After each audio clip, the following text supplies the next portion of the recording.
Coming up in a moment, the weekend sport, including the London Marathon. But before that, more on the election campaign. I'm sure lots of us will be thinking about what difference any of the parties will make to the money in our pockets. The Conservatives have said they plan to spend this week talking about the economy, while Labour claim the public isn't seeing the benefit of any upturn. For tonight's special report on the election campaign, our political reporter Tom Barton has been to the hairdressers in Bedford.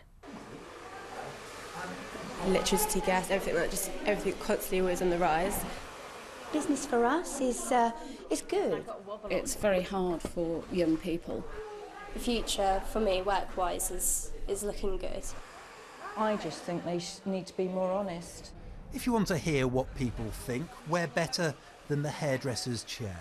And at the 5th Avenue salon in Bedford, there are a range of views about how the economy's doing. 25-year-old Laura Ciani has been self-employed since August. She says cost of living is a big issue. Personally, for me, in my home situation, I'd say it could be better, really. I don't feel anything's been going down, electricity, gas, everything constantly always on the rise. And your wages never seem to go up with it. And more so now being self-employed, there's a bigger stress to provide the money. Salon owner Kerry Cash says business here is good, but it's still a challenge. I think it's really mixed. For business for us is good, but it's extremely tough out there, and politicians need to identify that. We're constantly looking at cutting our costs down, deals on suppliers, on rent, and profit margins are very, very tight. For Alison Greenstone, the biggest issue is the future for her 4 grown-up children. The housing really isn't there to allow them to be able to move, or the housing that's there is too costly, and rents are very costly as well. So it's very hard for young people to actually move out into the world on their own, in a way that certainly wasn't the case when I was their age. But 18-year-old Savannah Nelson, who's an apprentice at the salon, is feeling positive about the future. Starting this way as an apprentice, you've got that experience behind you.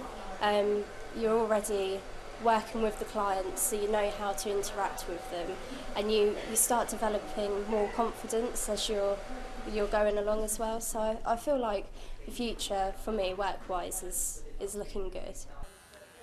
We have, of course, heard a lot during this election campaign about cuts. And whatever you think of what the various political parties are offering, one thing is certain. There is a real difference between their policies when it comes to the economy. The Conservatives are promising to eliminate the deficit by 2020. Labour make a similar sounding promise, but they would allow extra borrowing for investment.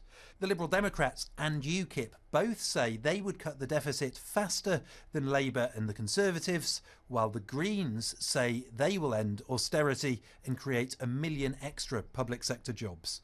But Jackie Townsend isn't convinced by any of those promises. I just think they need to be more honest, and in what they say actually deliver. Anyone can say anything. They can say what they want, but whether you believe them, whether they're actually going to do what they say, that would make the difference. There may be different views on how the economy's doing, but there's no doubt it will be key to deciding the outcome of this election. Tom Barton, BBC Look East, Bedford.